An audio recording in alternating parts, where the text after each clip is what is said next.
Here you will have free English, French and job videos to increase your skills and to immigrate to Canada. Every day you will have videos with grammar rules, articles, exercises and tips for you to use during your busy day. And as you have them, you can improve your English, French and your job searching skills.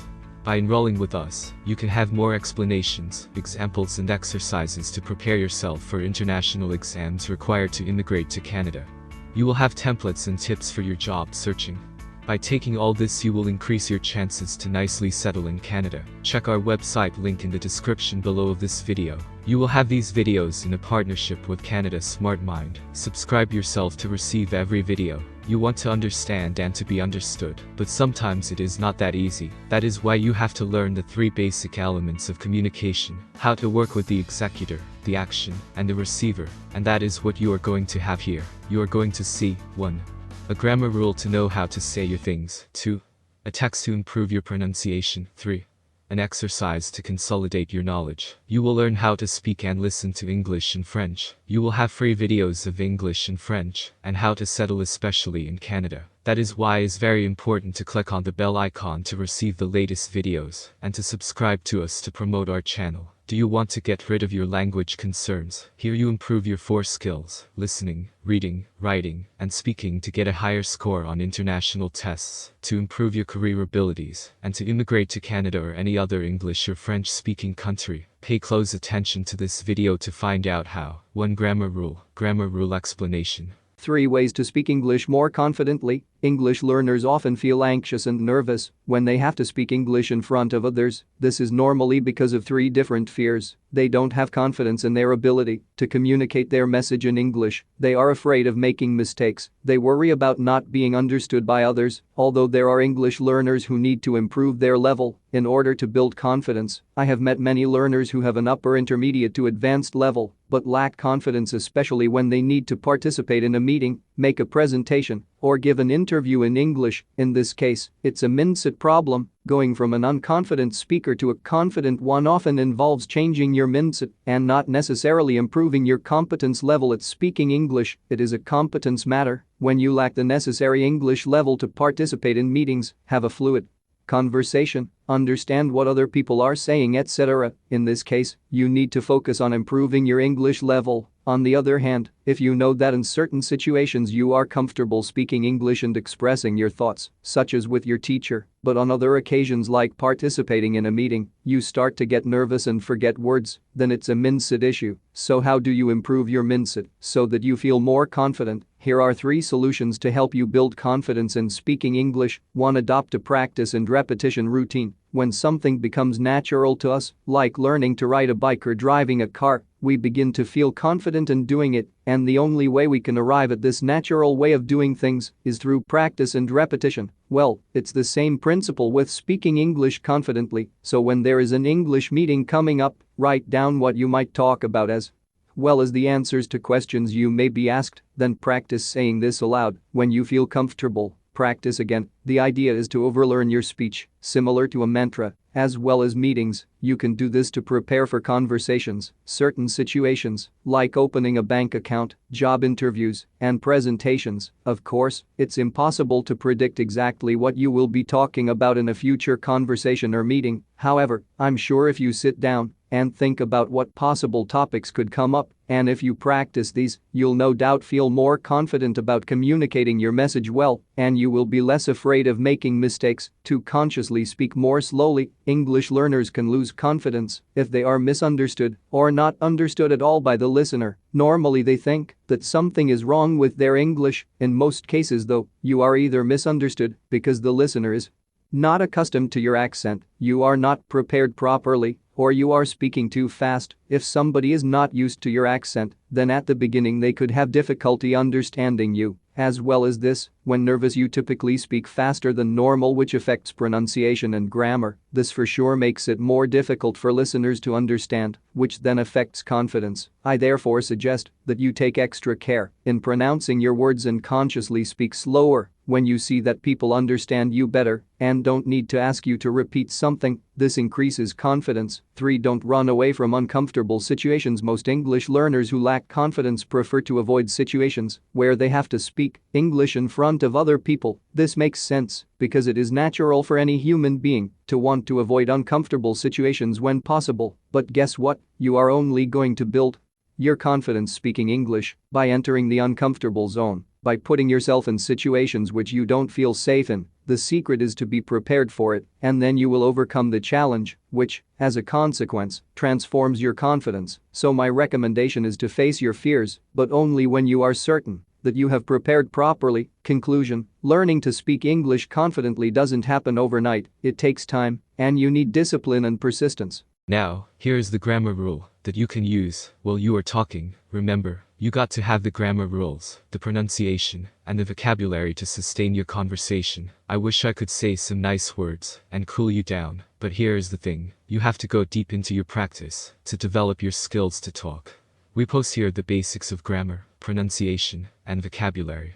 So hit the subscribe button and bell icon to receive the other videos and increase your ability to speak. Also, contact us to see how easy and cheap it is to enroll in our teaching program, where you can have videos, exercises, and books to support your work and to increase your performance. And share this video with your friends and help them out too. Text, script, and the audio file. Health problems related to climate change are getting worse, says 2 recently published reports by the medical publication Lancet. The reports followed 44 health measures connected to climate change around the world. They include heat deaths, infectious disease, and hunger. All of them are getting worse, said Marina Romanello. She is a research director of the Lancet Countdown project. With the world on track to 2.4 degrees Celsius of warming, the cost of inaction on climate and health will vastly outweigh the costs of acting now, the report says. This year's reports are called Code Red for a Healthy Future. One report is centered on the United States, and one is centered on the entire world. The reports found some dangerous trends. At-risk populations like older people and the very young spent more time in extreme heat. For people over 65, the researchers found they were exposed to extreme heat at a higher rate than the average from 1986 to 2005. More people also lived in warm places where it is easier for some diseases, like cholera or dengue, to spread. Coastlines are warm enough for the dangerous Vibrio bacteria to grow in the Baltic areas of Europe and the northeast and Pacific Northwest of the U.S. In some poorer nations, the season for malaria-spreading mosquitoes has gotten longer since the 1950s. The research also found that 72% of countries saw an increase in exposure to wildfires. And in 2020, up to 19% of the world's land surface was affected by extreme drought. In the U.S., heat, fire, and drought caused the biggest problems. The Pacific Northwest and Canada saw extreme heat waves this summer. An earlier study found that the heat waves would not have happened if not for human-caused climate change. Dr. Jeremy Hess, a professor at the University of Washington, co-wrote the Lancet report. He said he saw the impacts of climate change while working at Seattle hospitals during the heat wave. I saw paramedics who had burns on their knees from kneeling down to care for patients with heat stroke, he said. and I saw far too many patients die from the heat. The report said 65 of the 84 countries included help pay for the burning of fossil fuels, which cause climate change. Dr. Richard Jackson is a UCLA public health professor who was not part of the study. He said doing that feels like caring for the desperately ill patient while somebody is handing them lit cigarettes and junk food. Code red is not even a hot enough color for this report, said Dr. Michelle Berry, a Stanford University professor who was not part of the study project. She added, "We're going completely in the wrong direction." I'm Dan Novak. Remember to go to the description and check the links for Canadian companies searching for employees outside of Canada. Also, you have a link for our contact in the description. Since you only can count on yourself, make your inscription and hit the like and the bell icons to receive our latest videos. 3 Exercise explanation.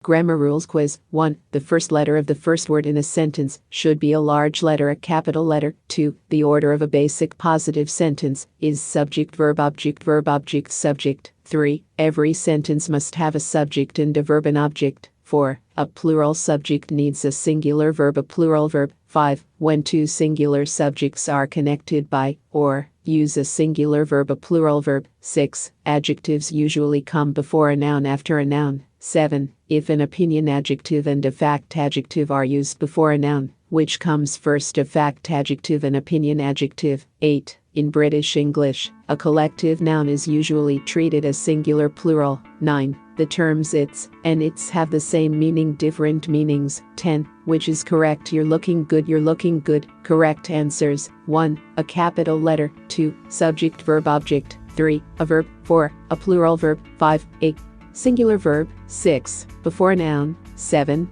An opinion adjective. 8. Plural. 9. Different meanings. 10. You're looking good. Tell us your questions and pretty soon, you will see what we have to say. Leave your comments about this video, and we will know what you like, and what we can do to better help you. Thank you for watching this video, and be sure that we will be with you in this journey to turn your dreams into reality.